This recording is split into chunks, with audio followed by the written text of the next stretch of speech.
You might think having a powerful aura is a blessing, and in many ways it is. It opens doors. It attracts attention. It grants you influence without needing to speak. But what if I told you that the very energy you radiate could also become your prison? That the same force that draws others in might be the one silently consuming you? Carl Jung, the Swiss psychiatrist and pioneer of analytical psychology, believed that every light casts a shadow. And the more powerful the light, the darker the shadow it creates. When your aura becomes strong, either through spiritual work, trauma survival, or inner transformation, it begins to take on a gravitational pull. People notice you. They project onto you. They either want to follow you or destroy you. Not because of who you are, but because of what your energy reveals in them. You become a walking mirror, and most people don't like their reflection. This is the hidden danger Jung warned us about. The more individuated you become, the more you align with your authentic self, the more you awaken the unconscious material in others. Their fears, their envy, their shadows, and if they are not ready to face it, they won't blame themselves. They will blame you. You become the villain in someone else's story, the one who is too intense, too sensitive, too different. Jung called this projection, and projections are never neutral. They are energetic weapons launched from the unconscious to defend the ego. So what do you do when your aura becomes a target? You might be tempted to dim yourself, to quiet your truth, to blend in, hoping to avoid the discomfort your presence causes. But that is the first trap, because the moment you shrink to fit someone else's comfort zone, you abandon your own center. Jung wrote extensively about the self, the true, integrated essence of who we are. And the journey to the self is not paved with approval. It's paved with resistance, isolation, and often persecution. When your aura becomes powerful, it doesn't just attract others. It also threatens the collective norms that keep people asleep. You stop playing by the rules. You question everything. You become unpredictable. And that makes you dangerous in a world built on control. Think of every mystic, healer, or visionary throughout history.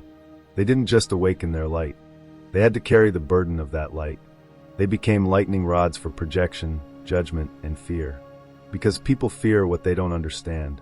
And they fear most what exposes their own inner contradictions. Your aura, when fully activated, does not lie. It reveals what is hidden. And in a society addicted to masks, that kind of truth is threatening. So how do you survive this? How do you keep your energy clean, your soul intact, and your heart open, even when the world wants to tear you down? You begin by understanding that your aura is not for them. It is for you. Your energy field is not a billboard.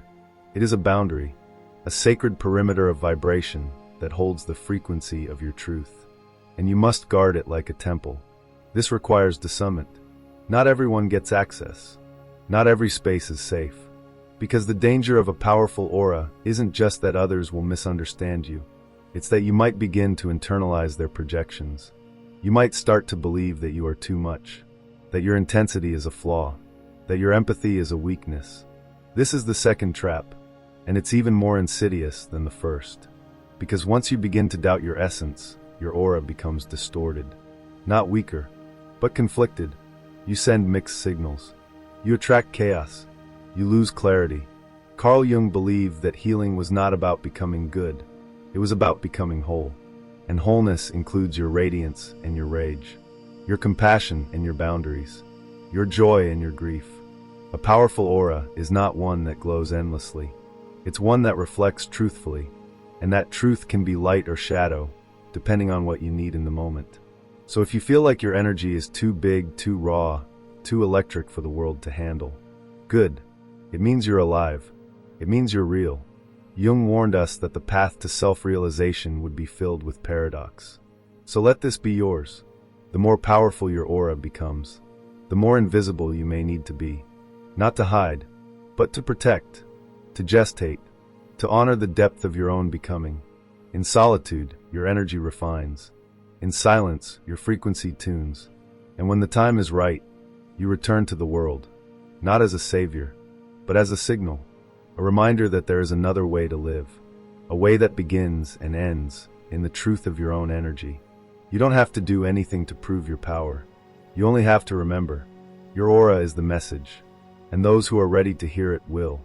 Those who aren't, let them sleep, because the light is patient, and so is the soul.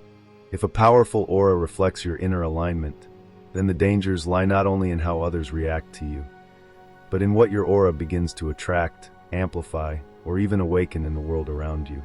Let's get something clear right now. Jung never spoke about auras in the modern spiritual sense of colors and energy fields. But he understood energy deeply. He understood that the unconscious emits a psychic field, one that interacts with others, often long before words are spoken.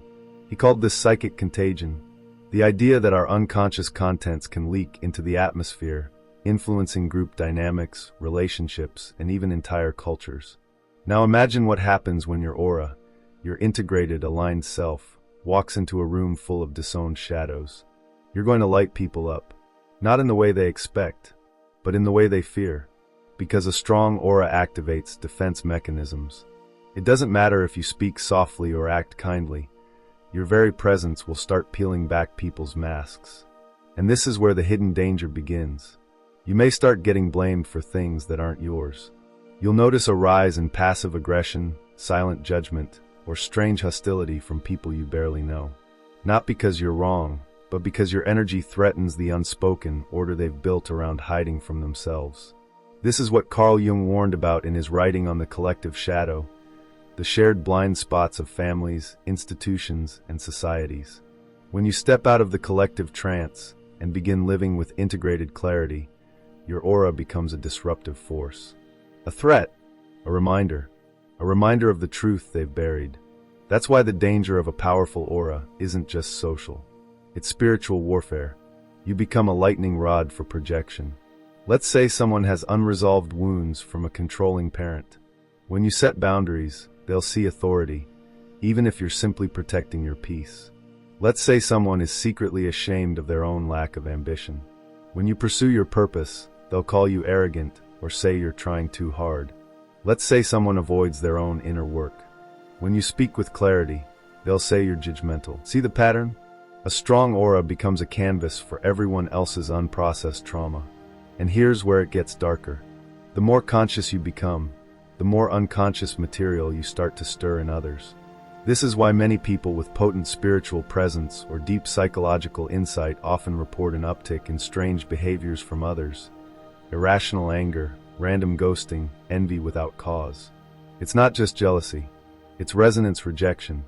When your energy resonates at a frequency that confronts dissonance in someone else, their psyche will reject it before their intellect can understand it. You'll be disliked for reasons they can't explain. You'll be excluded without a clear reason. You'll be loved intensely, then suddenly feared. This emotional volatility isn't about you. It's about the reaction to you. Jung warned us that the more individuated a person becomes, the more responsibility they have for the psychic atmosphere they walk into. He didn't say this to shame us, but to prepare us. Because here's the next hidden danger. If you don't understand what's happening, you might start to think there's something wrong with you. You'll start to shrink your aura to make others comfortable. You'll begin doubting your clarity. You'll hide your gifts just to stay included. That's the trap, and it's a big one. Because the moment you begin distorting your energy to avoid triggering others, you step out of your alignment and begin carrying their projections as your burden. This is the danger that no one talks about. A powerful aura doesn't just attract projection, it can also absorb it. If you lack clarity, boundaries, or daily energetic hygiene, you might begin to internalize these foreign energies and confuse them with your own voice. Suddenly, you feel drained for no reason. You wake up anxious. You feel imposter syndrome creeping in. You question your intuition. And all of this is just your field being flooded with the noise of those who aren't doing the inner work. So what's the solution? We'll get to that soon. But for now, remember this truth. A powerful aura is not a shield. It's not a crown. It's a mirror. And that mirror will always show people what they most need to see, even if they don't want to see it. So you must be ready. Not just spiritually, but psychologically. Because the more you embody your truth, the more you'll reveal what's false. And truth, as Jung reminds us, doesn't set you free right away. First, it disturbs you. And it disturbs everyone else too. Now we arrive at the most dangerous intersection of all. The moment when your aura becomes too powerful for the environment you're in. Not because it's evil, not because you're doing anything wrong, but because your very existence begins to disrupt the narrative that holds that environment together. Let's talk about families, workplaces, friend circles, religious communities. Anywhere there is a group identity, there is also a group unconscious, an unspoken agreement of what is allowed to be seen, felt, or said. And if your aura starts vibrating with the clarity of truth, it will shatter the illusion. Let's say your family has a legacy of emotional repression. No one talks about pain, no one expresses vulnerability. Suddenly you come in with self-awareness, emotional fluency, and the ability to hold space, and they accuse you of being dramatic or too intense. Or perhaps in your friend's circle, everyone jokes to deflect. You show up with a deeper frequency, wanting real conversations, and suddenly you're the killjoy or the heavy one. What's happening here is psychic equilibrium defense. These systems, families, social groups, even cultures, maintain psychological balance by keeping certain truths buried. When your aura begins to emit the frequency of those truths, you become the threat to their survival strategy. They don't consciously know this, but their body does. Their shadow does. And that's when the sabotage begins. You may be excluded for no clear reason. You may be triangulated, gossiped about, subtly discredited. You may be pressured to tone it down, stay small, or revert to your past self, the one who wasn't so aware. This is a test, not of your righteousness, but of your resonance.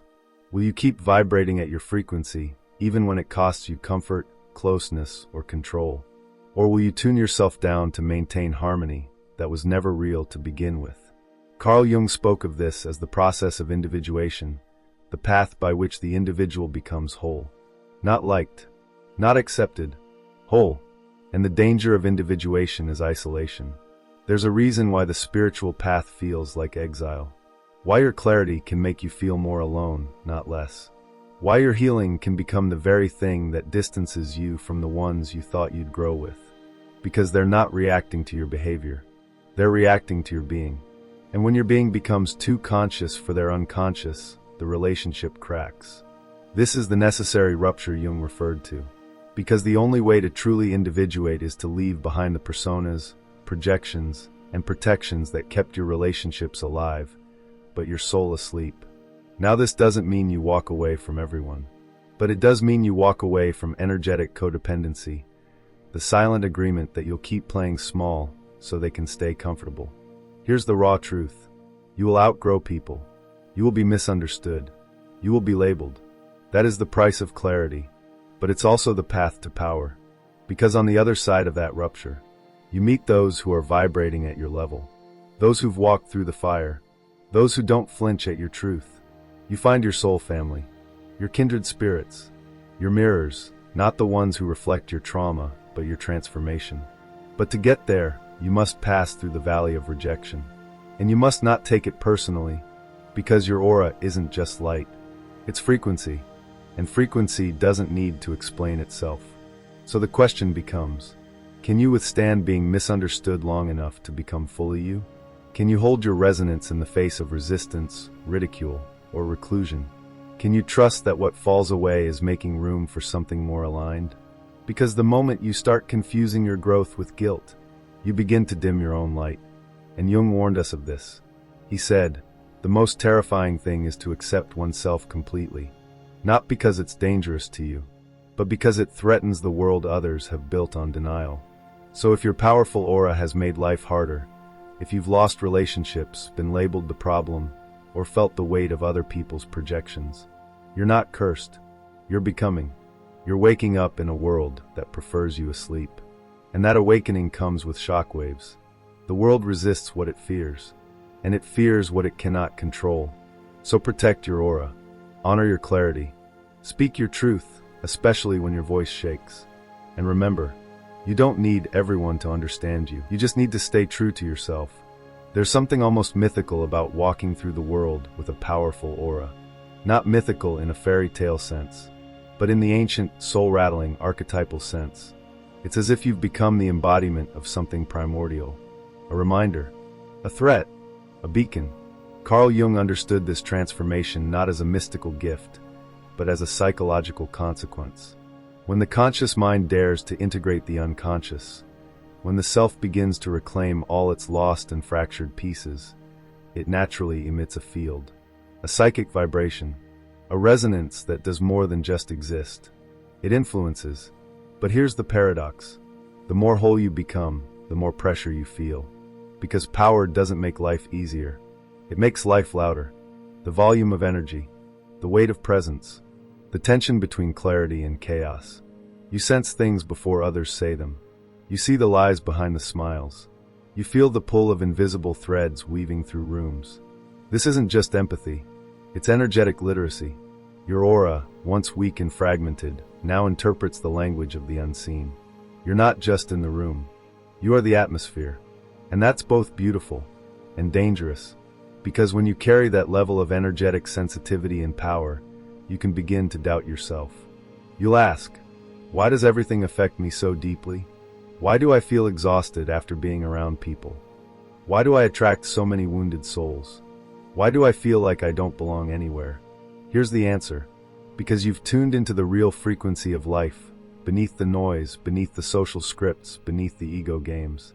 And once you're tuned in, you can't unhear the signal. That signal is the soul, and it speaks softly, but unmistakably, through your aura. So what do you do now? How do you live when your energy is this charged, this alive, this triggering? You master it. You don't suppress it. You don't flaunt it. You steward it. That means setting energetic boundaries, not just with people, but with information, environments, and even your own habits. It means grounding daily, clearing your field, releasing what isn't yours. Because a powerful aura becomes polluted not by evil, but by excess, by emotional residue, by energetic entanglement, by psychic noise. Jung might have called this spiritual inflation, when the ego grabs hold of the aura and tries to use it for control, superiority, or attention. That's the trap, and it's deadly, because the moment you confuse your power with your identity, your aura becomes distorted. You lose clarity. You begin to attract chaos. You unconsciously start manipulating or being manipulated. And here's the raw truth. Many spiritual people fall into this pit. They believe their aura makes them chosen, special, above others. But Jung would remind us, archetypes aren't crowns. They're mirrors. And the more power you carry, the more shadow you must integrate. Because the stronger your light, the darker your shadow becomes. So what's the final lesson here? It's not to fear your aura. It's to respect it. To live in integrity with your own energy. To stop apologizing for your depth. To stop shrinking for comfort. To stop abandoning yourself for peace that was never peace. And to remember, your aura is not decoration. It's not a performance. It's not a brand. It's the result of your inner work. It is your soul's signature in motion. It is your emotional truth made visible. It is your unconscious, now integrated, radiating through the skin. So wear it with reverence. Know that you're not too much. You're simply awake in a world still dreaming. And when others resist your clarity, project onto you, or push you away, don't chase. Don't collapse. Stay rooted. Stay kind. Stay clear. Because those who are meant to find you will feel you. Not your words. Not your titles. But your frequency. And that frequency? It's what changes the world. So trust it. Protect it. Let it guide you home to yourself. Subscribe to the Awakened Compass and join our membership to unlock the full journey within.